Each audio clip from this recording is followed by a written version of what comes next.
In this video, we will go over geometric mean, and the formula is as follows. So we have two problems. Determine the geometric mean of 5 and 20, and 2, determine the geometric mean of 2, 4, 8. And let's solve these two problems. So determine the geometric mean of 5 and 2. We will take the square root of 5 times 20. We will get the square root of 100, which is 10. That is the geometric mean.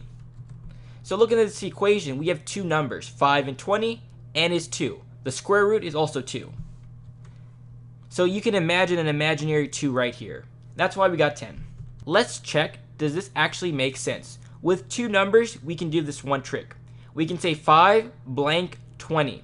The number that we're getting will follow a ratio where this number divided by this number is equal to this number divided by this number. This will always occur for geometric mean involving only two numbers. So let's try this. 5 divided by 10 is equal to 10 divided by 20. Let's check. If we were to divide both sides by like 5, we would get 1 over 2. If you divide both sides by 10, you get 1 over 2.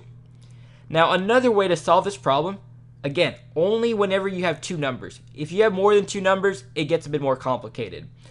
You could say 5 divided by x is equal to x divided by 20. From there, you get x times x is x squared is equal to 5 times 20, which is 100. So x is 100. Another way to think about this is imagine a rectangle, a 5 by 20 rectangle.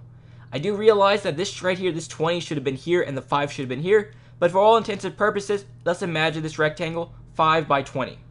That makes 100. For geometric mean, essentially we're getting a number squared will equal that number. So 10 times 10 is 100. Likewise, 5 times 20 is 100. Now let's do our three number geometric mean, 2, 4, and 8. For 2, 4, and 8, you take the cube root. So you go to the cube root of 2 times 4 times 8. This right here is 64. 64 raised to 1/3 is 4. Again, we're just using this equation here. We had three terms, that's why this is a 3. So our term 1 times term 2 times term 3. And so we get 4. Again, you can think again about volume. 8 by 2 by 4, you get 8 times 2 is 16. 16 times 4 is 64. Likewise, 4 times 4 times 4 is 64. And that's pretty much it regarding geometric mean.